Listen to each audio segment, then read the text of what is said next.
Live, pre-recorded actually today, from the fabulous Sunset Strip in Hollywood, California, it's the Bob Dean Show. Yay! Welcome back, everybody. Of course, I'm all scatterbrained as usual. This is episode 72. Very proud to say, remember, since Sammy set up a great phone number, it's 323-300-4092. That's 323-300-4092. Nobody's calling. But feel free to call with questions, comments, etc.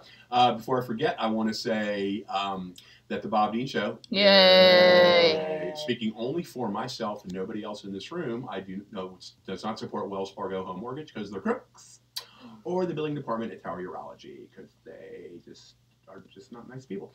Anyway, that being said, I want to say hello to Sondra Kronquist, the LA School of Comedy at 10835 Santa Monica Boulevard in beautiful Persian, Westwood. The LA School of Comedy is, I'm plugging it because we did a show. This is Alexander. We're going to talk more in just a minute with the LA School of Comedy Hella Faces of New Comedy group, and we killed it at the Comedy Union on Pico. We're going to get into that a little bit more later. But thank you, Cinda. To my brother Greg, hey Greg, in Vietnam, who was going to do a call-in with us, but it's 4 a.m. there, so he's going to get with us and tell us all about Asia and eating slugs the next time we're on. Sammy Junio is here. Hello. Sammy. Hey. Of course, hey Zach Hernan. Hey Zach. I'm going to get with you about how to manipulate how to work my own website, so I don't have to bother you with that anymore. We miss you. Dennis Olson, and we have Alex Sondra and Jenney Shamash as our guests today. Welcome, ladies. Yay! Yay! Let's see. Before we get started again, I want to mention that Alex did her first set at the Comedy Union on Pico Friday night. You nailed it. I want to say thank you to S. Mitchell. Mr. Mitchell, the owner. It's my first time in your club, and it's friggin' great. It's got all the room is fantastic. The stage is great. You can what I love is you can see the audience. Yeah. And I met Deborah, your assistant. She was great, and your staff. I'm telling you what. Amazing. Amazing. Just from when I say amazing, couldn't be more polite. I've been in this business for 36 years, and the way that they were just busy as crap, and us comics where it says don't cluster right here, we did. And those girls, if it would have been me or Nikki or anybody else, I would have been like, get that beep out of my way with my foot. The girls were friggin' awesome on it. Yeah. And it was a great experience, and I hope you'll have us back sometime. Absolutely.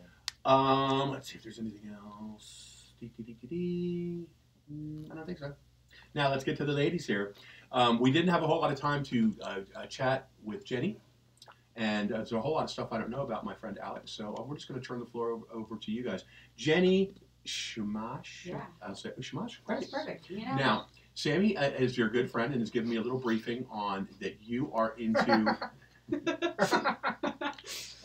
Smooth, Sammy. Thank you very much. I know. Don't get water on the. Look, Sammy, I want the really good water with today with electrolytes, but we can't promote it. Alex, you are a director, producer, writer of performance art. Just tell us what's going on. What do you do? So I am a producer of all kinds of performance art. My background is mostly in traditional theater. I started out as a company manager and then became a general manager and then started producing as well. And then sort of broadened my horizons and have been doing dance and weird performance art and some visual art, and now I'm working with a comedian. The comedian being, can you mention their name? I can. Her name's Hannah Gadsby. So I'm producing her new world tour of her show called Douglas. We just had our first stop in the U.S. in San Francisco last week. Well, congratulations to you and to awesome. Hannah. I'd love to meet you sometime if you're in town. Yeah. Bring her on the Bob Dean Show. Yay! No, I wish you guys much success and Thank you so much. Now, you were talking before, you guys are on tour right now, so you're Yes. based in LA for a little while. Is Yes. she performing here anywhere? She will be performing here at the Ace Hotel in July. In July, Yeah, so please keep us posted. Well, We'd definitely, love yeah. to come July and see. 12th and 13th. Excellent, excellent. Well, you can promote me a little bit while you're out there. So. You got it. Budget's limited. Well, that's terrific. Now, you were just telling us that you were originally from Northern California. I am, yes. I was born in Oakland, Mm-hmm. and then lived in a little suburb called Orinda, which is teeny tiny and known for its large old-fashioned movie theater sign.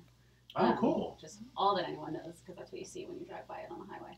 And Orlando? now my Okay. mom lives in Berkeley in the house where she grew up in the Berkeley Hills, and my dad is still in Rockridge, which is the neighborhood in Oakland where I was born. Oh, cool. But your mom's in the house she grew up in? She is. How fabulous I know, is that? it's really Has sweet. it always been in the family, or did she It buy has. it back at some point? No, it's always been in the family. They rented it out for a little bit after my grandmother passed away. But then a few years later, my mom moved back in there. So she's What your mom's name is? Her name's Winnie. Winnie. Hi, Winnie. I'm Bob Dean. And Hi, when Mom. Dennis and I make our way up there, we're going to pop in and see you. Yeah, I offered them a space in your house. Mom. Well, we don't mean we're going to stay, but I would just like to By see the way, the though, it's view and lovely. everything. The I just want to feed the gorgeous. chickens. She just got a new swarm of bees and named the queen Hannah after Hannah Gadsby. How So fabulous there's is the that? Queen Bee Hannah up in Berkeley. Man, bees. We were just watching. What was that movie we saw where the little girl was to learn how to work with the bees and all that. And I myself am terrified of them because as a child, at probably the age of 11, I stepped in a hive Oh, yikes. out in the woods, and I stepped on a log and went right down into it. So it was a swarm situation, and I haven't really been able to get over that. That's totally understandable. But I understand that they're just the most, as long as you don't piss them off, they're the most gentle creatures. And They are. I mean, I actually got stung by one the other day. really, Yeah. at your mom's or Yeah. just by in No, general? at my mom's. She was opening up the hive to show Hannah, and I did not have the full suit on, but was standing maybe 20 feet away, and she pissed them off, and they swarmed, and one came over and stung my friend. Yikes. Sorry. Well, I was at my apartment, my dingy bachelor pad, there was a hive that built into the wall right next to my bedroom window. And for about 3 years, it's this very small, older building, but the people that live in the apartment on the other side had taken pictures. I was parking the car and the guy comes out, in urban living. He's like, "Hey, do you live in that apartment?" I'm like, "Yeah." And he goes, "A swarm moved in today." And he had all these pictures, and I've got them somewhere on my computer, but the whole wall, I mean, how they all come in at once. Yeah. And they went in through a light fixture, and at the end, but the hive was about, 8 by 4 into the wall.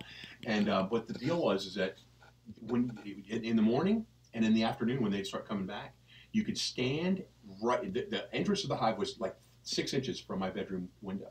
So you could stand there, and it was just like being inside the hive. That's crazy. It was crazy cool. And then we discussed it with the neighbors, and we were like, well, let's just leave them alone. They're not hurting anybody, blah, blah, blah. Wow. But one morning, thank God, I had a 6 a.m. call time. So I got up at 4. The bathroom had bees. I don't know how they got in, but they were flying. That's my phone, I'm sorry. I know, Sammy's like, turn that fucking thing off. But they had gotten, I don't know how they got in, but the bathroom was full of bees, and they were flying in a circle. Oh, no. Yeah, That and doesn't bode well. well, the thing about it is that I have animals, and even if they're Africanized, I think most hives are probably Africanized now, aren't they? Probably. Yeah, but Yeah. the point is that I had to have them come and get rid of the hive, and that's how I know how big it was on the inside, because when they cut it out of the wall, so they smoked them out though. They didn't kill Oh, them they or did. whatever. Yeah. So anyway, enough about Well, what bees. kind of Wild. lease agreement did they have? You said they moved Well, the bees I'm moved in. kidding. It was a bee tenant, in Los Angeles, Tenants' rights. Tenants' rights. Or with their They- bags of clothes. Yeah. When you announced it, I was like, wow. It obviously wasn't scheduled. Well, no, I don't know. I guess they send out little, headhunters. No, and finding space, it's a scary thing because that happened to us. We had bees as well, bumblebees actually. It was a huge heat wave, and somehow they found a hole in like the laundry room from outside, and they all came in. But I didn't know that. We'd been away. We came back, and there were a swarm of bees that were dead because they couldn't get back out. And if they can't feed, they die. Yeah, of So course. We all. hundreds of bees that were dead. So yeah, it's karma was one bit me in my ear when I was a kid. So it comes back. Well, anyway, we love our Sorry. bees. Maybe I'll meet in. Okay, so Alex, what's your story? Now, we've done some classes together and some open mics at the LA School of Comedy, 10835 Santa Monica Boulevard. But it's been a while since I've seen you. Like, what, 2 years? Yeah, it's been two and a half. Really? Yeah, my Well- mom was ill, so Oh, Yeah, how's she yeah. doing? she's doing much better now. So I decided to drop everything for mom. Of course. So she has Graves' disease, and she had advanced Graves' disease because it took a while to find out what it was. She kept getting misdiagnosed. What is your mom's name? Alex Sondra. So So, I like that. Well, hello, Alexandria. We wish you a speedy recovery. What is Graves' disease? Graves' disease is it's an autoimmune disease that attacks your thyroid. And what happens is she also has the eye disease because you have thyroids behind your eyes, and so they attack those as well. And so she has hyperthyroidism, and so she lost a lot of weight in a very small amount of time. She's like 119 pounds, and she also, was trembling and had a lot of attitude. That was hard to deal with. Yeah. So. But it's because it's not her. It's not her. Yeah, I had yeah. to keep reminding myself that it was not her, even though I was like, I'd let everything go, because I'm also a singer, and I'd let everything go for my mother, which I don't regret. Of course but not. It was very hard to have a woman who's fiercely independent finally realize that she can't do things on her own and she can't pay her own bills. That's how we really found out. Like, she stopped paying her bills and she couldn't remember that things were going wrong. Well, where is she? Is she in New York? She's in New York. In now. New York, yeah. Because your family, you and your mom, came from Canada. Yeah, we came from Canada. From Quebec. Quebec. Oui, Quebec. And at what point that's when you were just a kid? Because in your act you talk about learning English. Actually, I was there for most of my life until about 17. We came out here because I was underage. I didn't want to go. But when we came to the United States of America, when I came to New York, it was an eye opener for me because it was definitely a culture shock. Because I grew up speaking French, going to school in French, and that's the official language of where I'm from. And so English was something that I was really passionate about and I really wanted to learn. And then when I got here, I was like, oh, what's the point of learning English? Because everybody speaks their own thing out there. Their own dialect. And I couldn't understand. Can you give us a little example of some of your friends in New York City? The people that are, like, it's such an eclectic mix of people. Maritza, it's like, oh my God, how you doing? It's so cool that you're from Canada. They got igloos over there, cause that, is that where you live? Cause that'd be crazy, right? If you live in an igloo. And I'm like, they have regular houses there. So, and she's special because, we had a government shutdown, the other day. And she was like, oh my God, I was going through Facebook and the government shutdown. I was crazy, right? Because let me tell you, I was not going to send the kids to school because that meant I had to make lunches. No free lunches. I was like, you kids ain't going to school for the week. Forget that. I ain't making no lunches. You're going to grandma's. So that's who I ran into. Now, Jenney, now your home base is the city, right? New York? My home base, has been New York, which I think feels like home at this point. So in between tour stops, we come back to LA, but I think we'll end up settling back in New York. Well, as continental as I appear, I'm not very well traveled. I haven't been to Manhattan since I was a kid. Oh my gosh. And you guys, you need to, seriously, we need to, do you Facebook? I sure do. Okay, well, you need to friend me because I've got cool friends all over the city. Oh, My friend great. Johnny Walker, who's been a guest on the Bob Dean Show. Yay! Is an author of the Echo Mystery Series. And my friends Mike and Colleen DeGregory, they live in the city and they're just the coolest couple ever. And ex-restaurateurs, and now they just hang out and go to shows and that sort of thing. They're really cool. My friend Sean Striegel is the producer of that show Forged in Fire. Oh, nice. Yeah. And Awesome. Yeah, so and it's so weird too. I always say this all the time. For being such a Pole, I've got wonderful friends. You know me. But yeah, so maybe you guys can. I would love that. That would be so great. And Yeah. I was planning on going in October for like 2 weeks, but then the dentist said you need to spend that $5,000 in your mouth. Oh no. Oh no, what's wrong with your teeth? I'm old. That's what's wrong.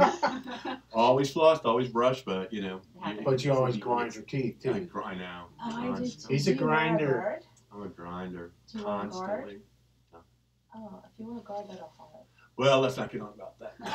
Well, anyway, so the point is, I'd like to get to visit sometime. But so the performance art that involves a lot of. I have a couple people that I'm not really. I've kind of lost touch with, but I remember them saying they used to love to go to these shows where it was like in an old building, and you go from room to room. Yeah. There'd be, Immersive theater. There's a big kind of influx is not the right word, but immersive theater is really thriving in the city right now and has been for the last few years. So there's a lot of innovative work that people are doing, taking over these found spaces. I work on a show the last few years that was an immersive adaptation of a James Joyce short story. And the story was about these two old aunties who lived in Dublin in the early 1900s, and they would throw an annual holiday party for their friends, and they had all of these like fun, funny, drunk Irish people come in, and it was this kind of story that unfolded. So we took over this lovely Victorian mansion on the Upper East Side and brought all the audience members in, and they were greeted as guests at this party. Mm-hmm. So we brought them in, and there was dancing and music, and then we served the full meal out of the story. So everyone could eat and drink and kind of be merry with these characters and see this house. And That's so cool. That Was it a so true Victorian? It was based on everything that was in the novel. So we had a roast turkey, we had roast beef, we had ham, we had floury mashed potatoes, which I learned way too much about. It's a very specific kind of Irish potato. Oh, wow. And green beans and cranberry sauce and bread pudding, just kind of all Bread to the. pudding. Well, that's pretty extravagant. Was it like a once a week production? It or was. We did 7 shows a week. 7? Yeah, Who did all the for 8 cooking? weeks. We had a catering company called Great Performances, which was a really sensational company that does a lot of work for performance arts companies. Wow, that is so cool. Yeah, And that's a big budget too. It was not a small budget. Yeah, big budget affair. Yeah, the tickets were quite expensive, just sort of to help make up the cost of the course. show. What You about know- period costumes? Period costumes, Perfect. yeah, built That's for the great. show. We had Leon Dubkowski was our costume designer, who's absolutely sensational and just designed every stitch. That's literally- I would have went to it. Yeah, Mhm. I'm sure we'll do it again this year. You guys should Well, come over and see it. You're a It's really period fun. piece yourself, you Fidel Why, Castro I- looking mother. It's like a low-tech version of like virtual reality.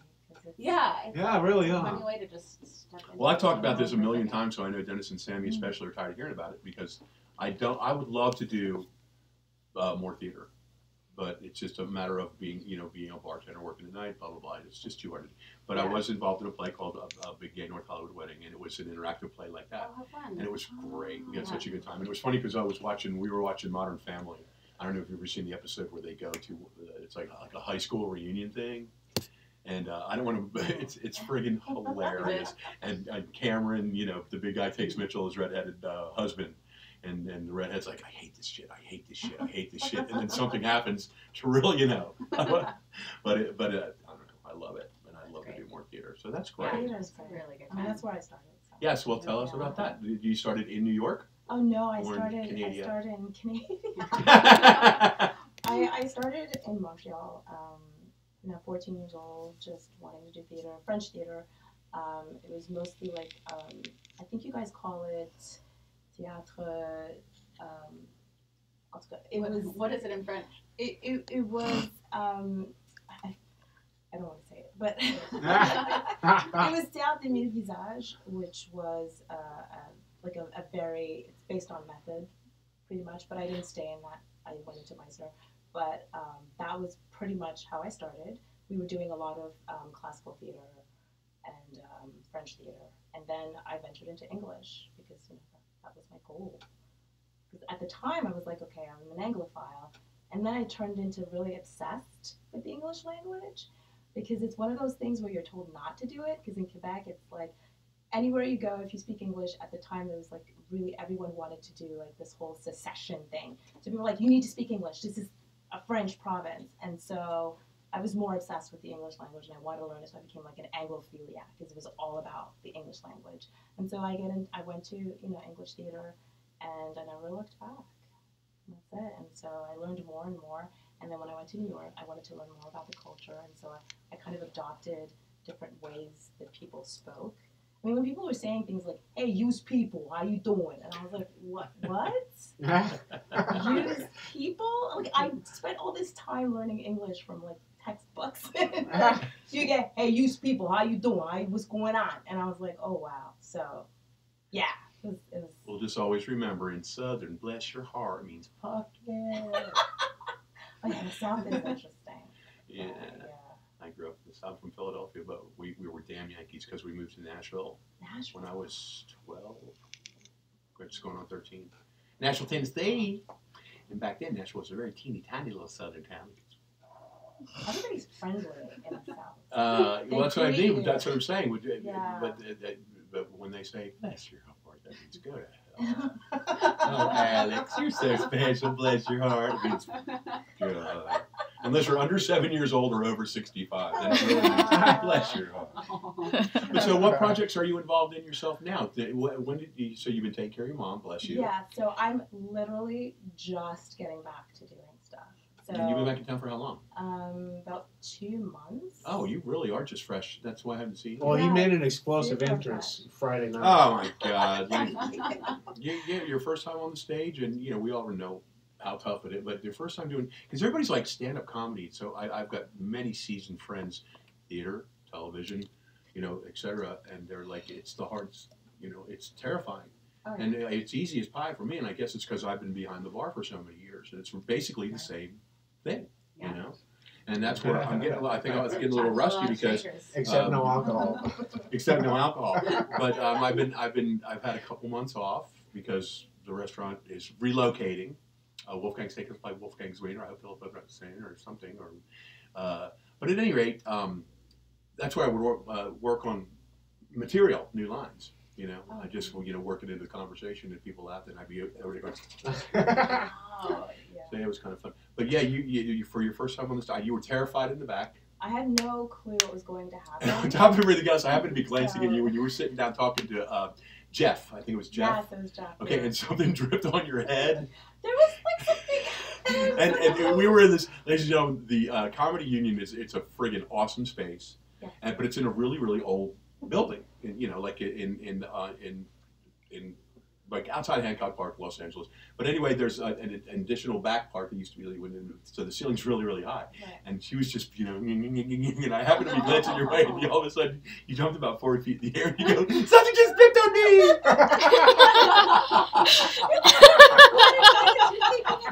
It could be slime, it could be anything. It could be a bug. Whatever. And I was like, I don't need this right now. Too many variables. Like, I have to go on stage, and I don't know what's going to happen. So I was scared. I feel like that happens a lot walking around in New York City, actually. Yes. Okay. Well, it What, could be an air something is conditioner wet or on a me, body too, Right. you know. Oh, that happens. Yeah, as soon as you walk over, you get a lot of dripping, but you don't know if it's going to be like a pigeon or water.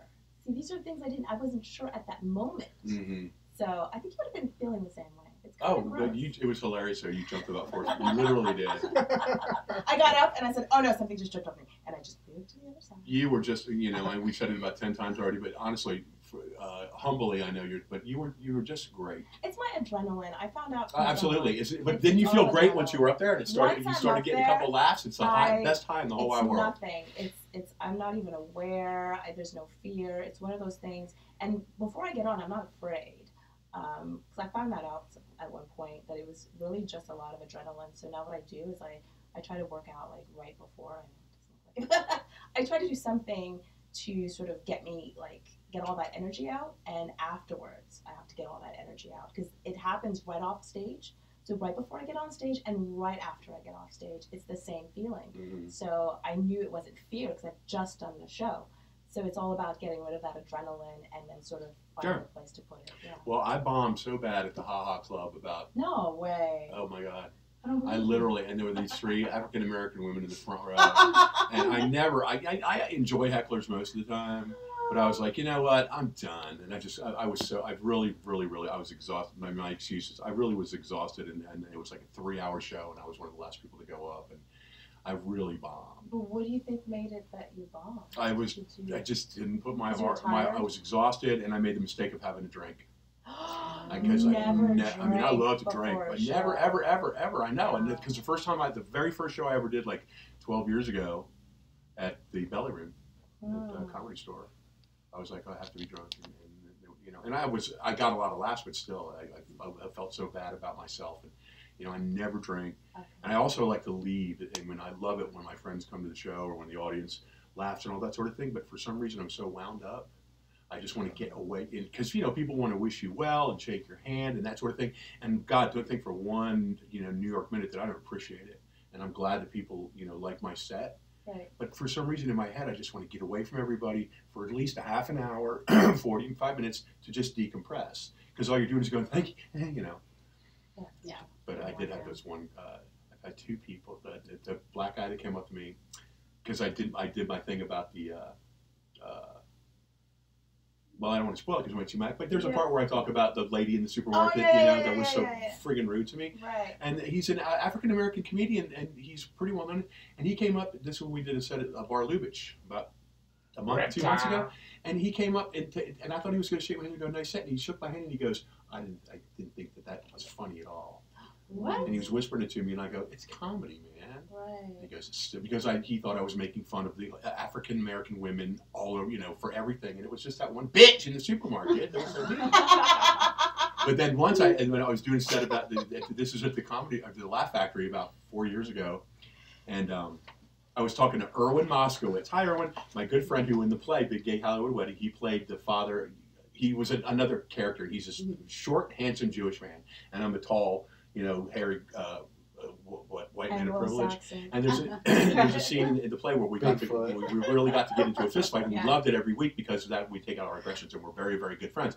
The point is that I was standing there talking to Erwin, and the room was packed, and I see this really pretty girl, maybe 20 years old, and I did this.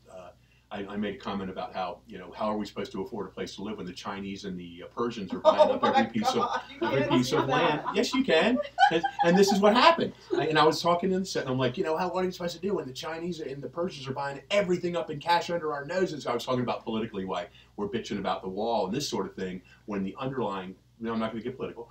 But so this very attractive girl comes up and she goes, "Hello," and I thought she, was going to be, and she goes, "I just want to let you know that you weren't funny at all." And I was like, "I beg your pardon?" And I said, "Well, specifically, what did you find offensive?" And she goes, "Well, first of all, the Persians and the Chinese are not buying up," and I snapped. It's like sort of when I'm driving, and I go, "It's fact!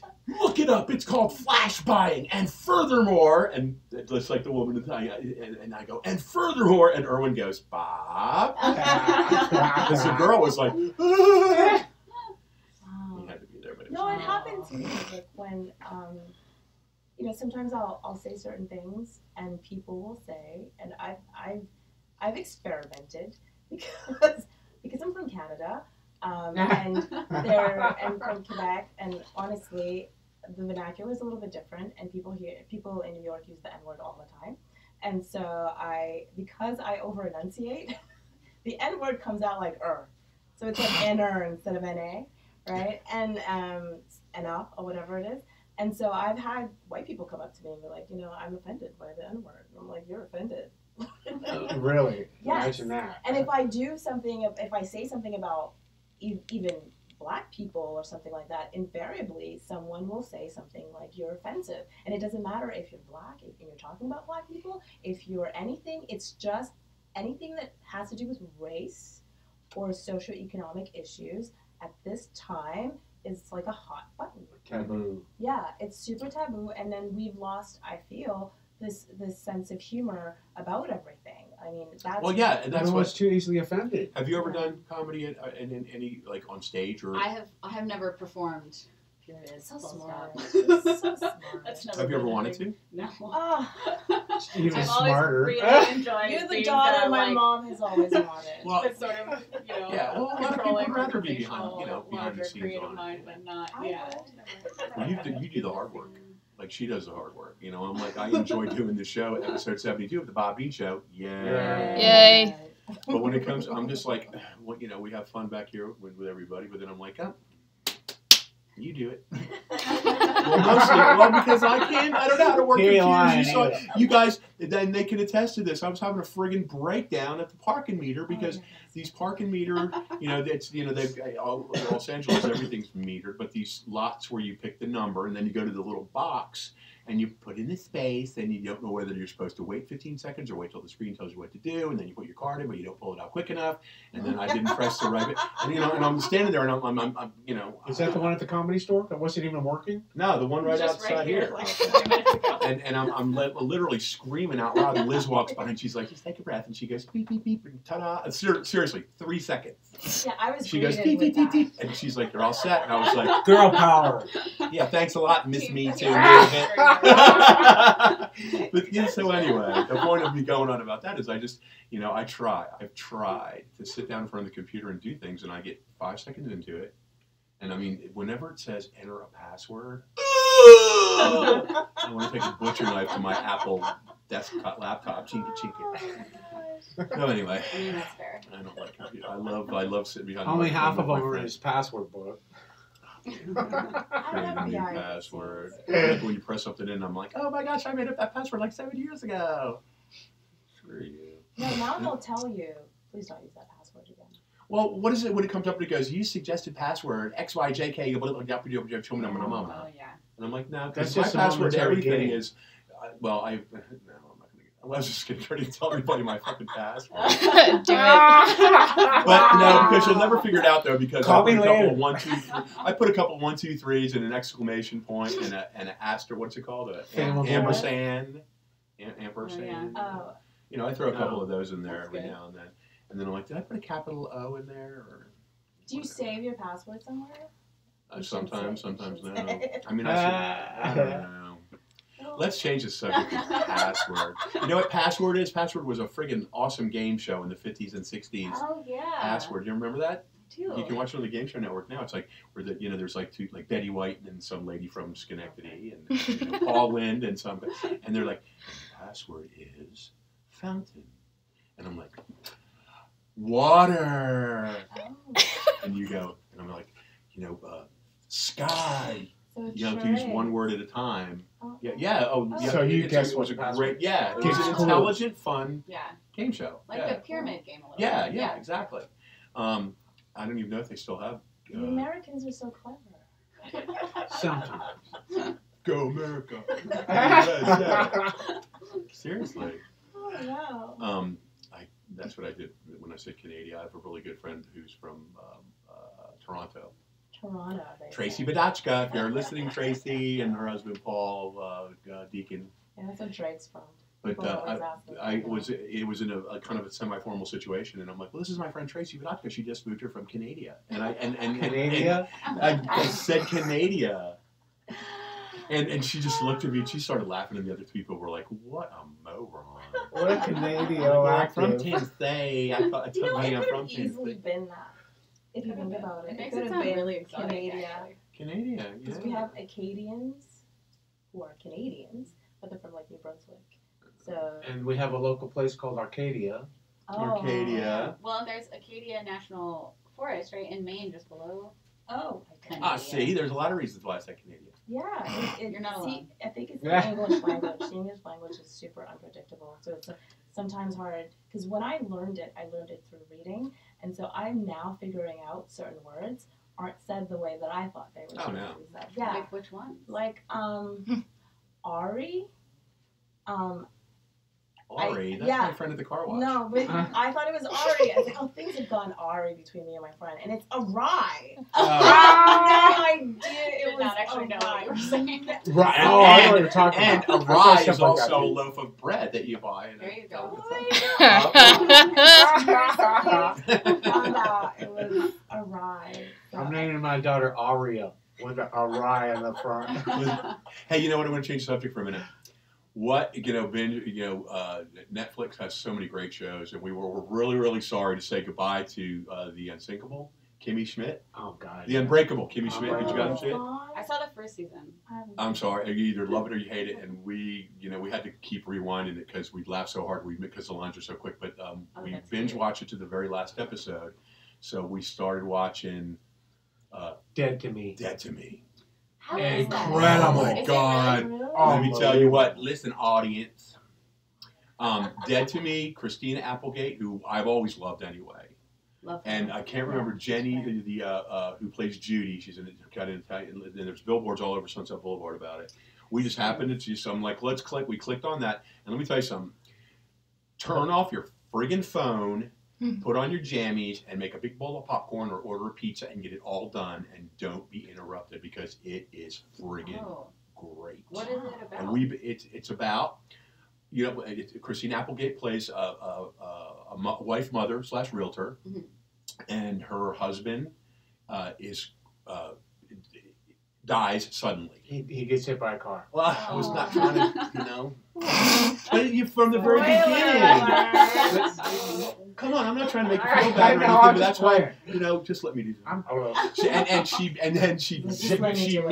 She meets another woman, and they become really close friends. And it's a suburban setting. you know, Christine Applegate, and, you know, she's got a beautiful home and a couple of sons and this and that. And it's like the thing that could happen, it's a very unfortunate situation. She befriends this woman, and it just starts off like that, and it involves these other characters, and it's a great, the first episode, the twist at the end, you're just like, and we binge watched Every all the first episode's season. like that. We watched interesting. what, like 6 episodes the night before last, and then yesterday afternoon we watched the rest. And when it was, you know, the cliffhanger. Yeah. Do you remember how Oh, cliffhangers right. used to be in network TV, and now they just kind of, these are like honest to God great cliffhangers to where you're like, I cannot, like the Marvelous Mrs. Maisel, the Yeah. greatest comedy ever. Have you ever watched that? I haven't. Oh yeah. I know. I'm out of the loop. It's on my list of.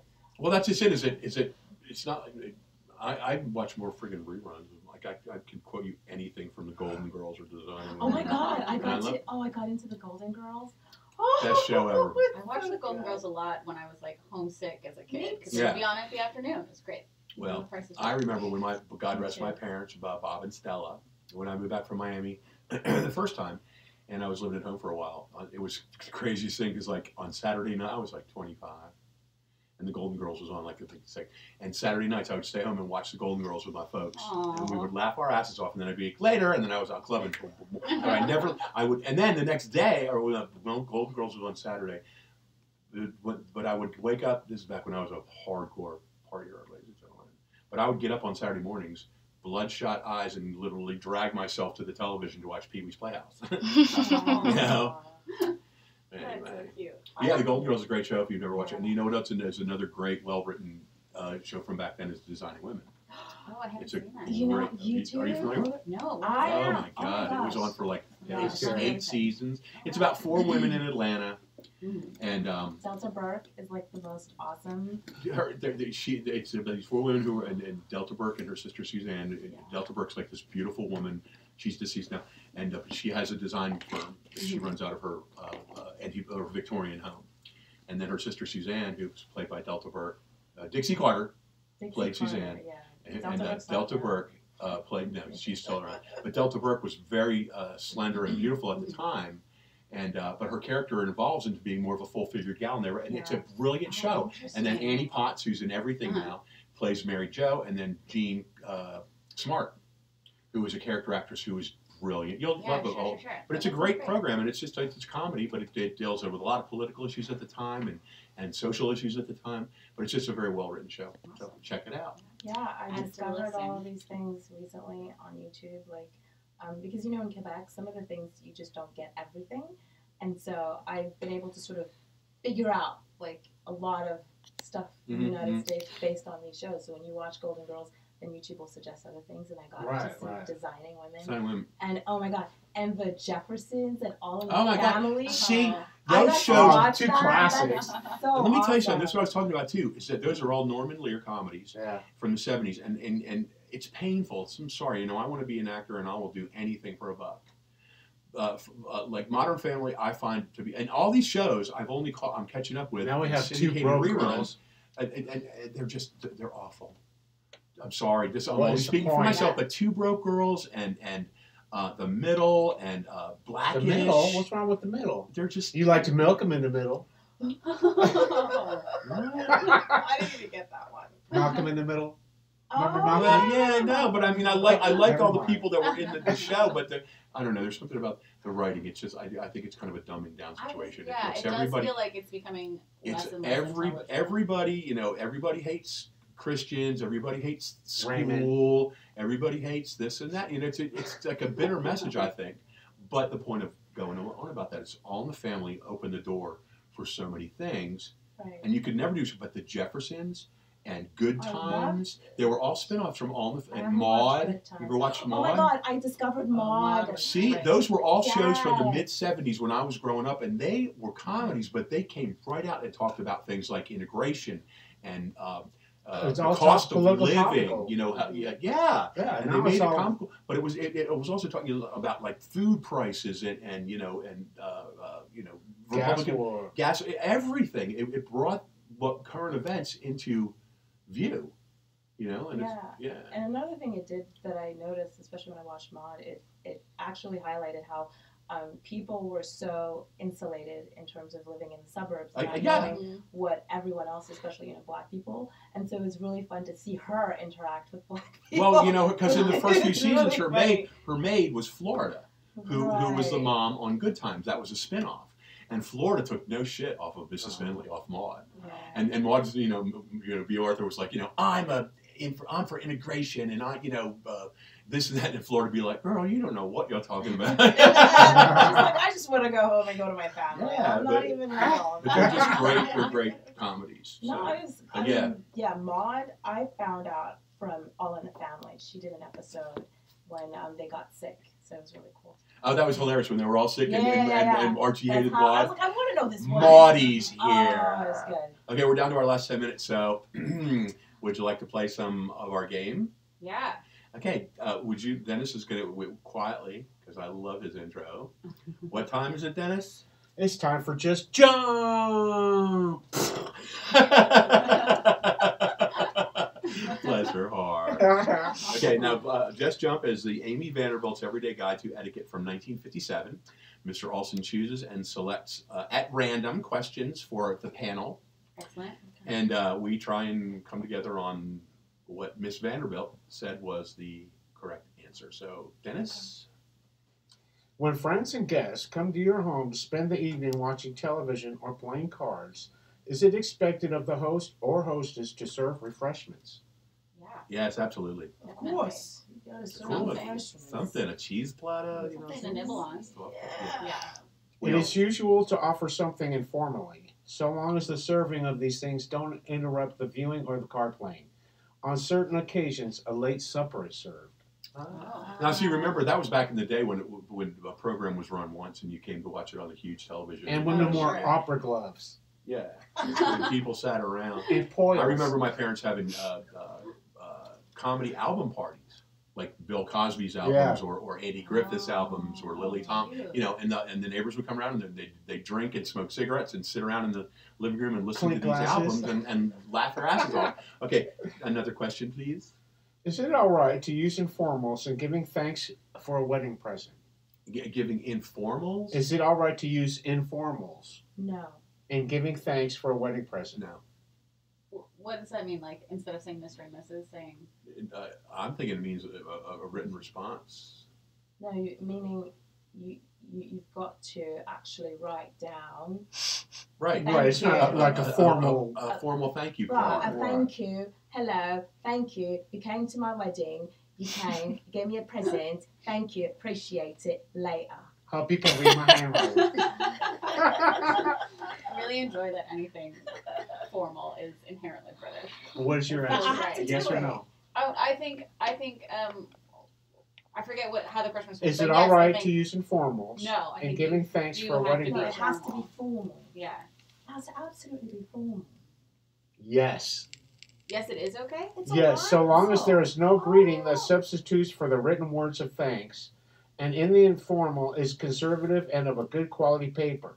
It should be sent, of course, first class, Oh, sealed. the informal is the means of thanks. Whether Is like it if you want to formal? write it on a piece of paper, Oh, I see. instead of getting a card that says and put it in a little thank you, to write it on a piece of paper and stick it in an envelope sure. is okay, Right. as long as it's nice stationery. You can write it like on yeah. a And piece of legal First pad. class, And first And class. first class. and in a sealed envelope. First course. class. Okay, what's Well, that? I don't know. First, no. There was a time when you could send something first class or air mail, air freight or whatever. Was first class would get there sooner. It was a more expensive stamp. Very cool. Yeah.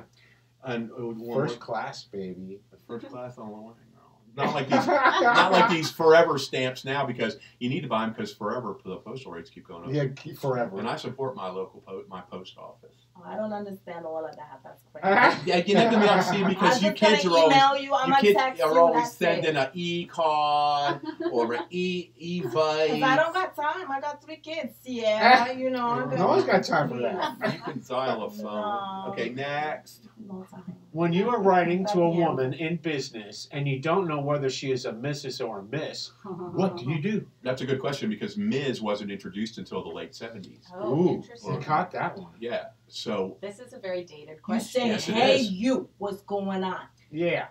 over the back In fence. 1957? Because I feel like now, actually, regardless of anyone's marital status, you would say Miss. I would say, back then, I would say Miss. I use the person's name. But if it's a formal business letter, like if it's 1957, and you would be, of course, a secretary. A woman in business. A woman in business. But it would be like Miss Sondra. So I think back in the 1957, right? Mm-hmm. Is that what we're doing? 1957. Right. Yeah, All right. we're So talking about, what you know. would do is you would assume that the person was freaking married. All right. You can't assume they're not. But that's the question. You what gotta I'm telling you, you gotta assume it's a Mrs. No, or a it's- Mr. It's Miss, because Miss. if you say Mrs., it's like a senorita or senora. How do we get Somebody's Spanish? going to end up being Yeah. insulted. So what's the answer? So it's a I, Miss. We don't know. I think You Well, address. I would err on the side of Miss. I would Miss. guess, thank Yeah. you. See, I don't know all these things. 2 Miss, 1 Mrs. I mean, we could be wrong. You address her as Miss. When you receive a letter signed Ann Smith with no Miss in front of it, you assume that she is a Miss. If she is a Mrs., she properly places beneath her name in parentheses the information, Mrs. John Smith, You were just a little for the guidance misguided. of those wishing to write her. All right, cool. So if Yeah. she Yeah. hasn't told you Yeah. she's a Mrs. back then, Well, if she's Right, well, with if you me. don't She ain't no know- freaking Well, Miss. my mother went through this, and I wasn't even born yet. I love that when people say I wasn't even born yet. Because, believe me, I say the same thing, suckers. First time somebody calls you ma'am or sir, it's downhill from there. Which ma'am or sir is really a polite way to do it, too. I've had people that are like, oh, at the bar, I'm like, well, But it's formal. pardon me, ma'am. And people have jumped up and said, don't call me ma'am. And I'm like, well, do you prefer bitch? But it's Yeah. Obviously, Some You know. people probably do. she just Oh, asserted that. Okay, we have time for one more question. One more? Okay. Is it correct to send out invitations written in pencil or typed out over the hostess's name? What, will you read that again? Is it acceptable? Is it correct Correct. to send out invitations written in pencil or typed out over the hostess's name? No, No. that's crazy. You can't No, do that. it is not. That's not When right. invitations are sent, they should be handwritten, engraved, or under certain circumstances printed. Ink should be used. That's right. Okay. Well, because Wow. now everybody sends an Drunk is Evite, that- Yeah.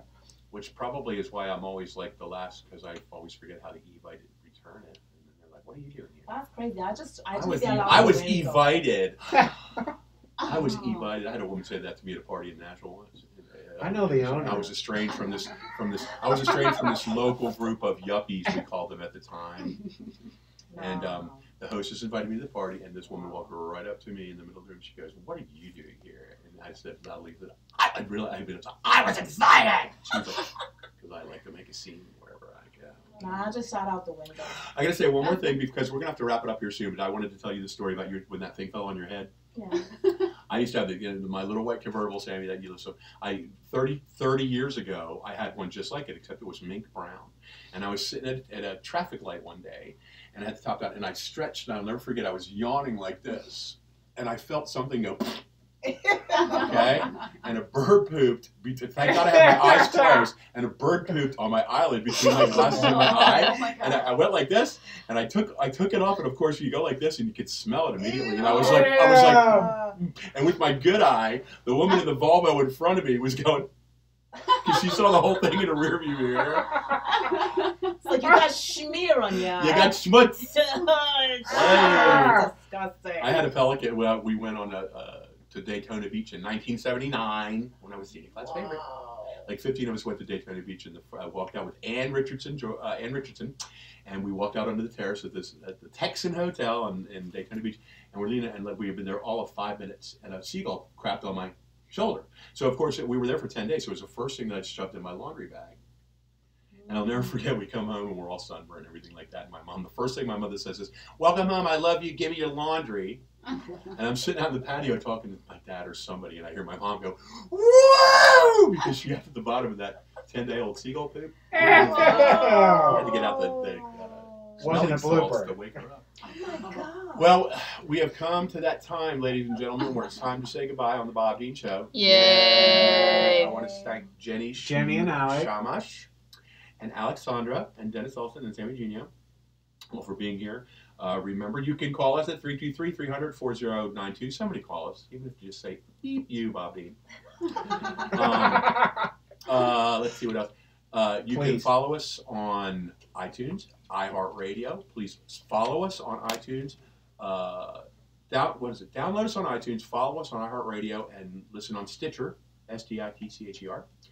My website, thebobdeanshow.com. I believe we're a few episodes behind. The Bob Dean Show, excuse me, bobthesurlycomic.com. And please tell your friends, and what else? Anything else anybody YouTube. Oh, YouTube. Yeah, you can watch us on YouTube, thanks to San Eugenio and her high-tech devices. Yay, Sam. And I'm trying to think if I don't have any upcoming shows. La, la, la, la, la. I guess anything else y'all want to say? Say hello to anybody or goodbye? Just want to say thank you to everybody. And thank you to you having me here. That was awesome. Thanks all around. Yes, absolutely. Thank you so much. Okay, great. thank you all very, very much. And we love you, and we're out. Yay! I hope you all had a good time. Had a great time. Good job, kids. Thank you very much.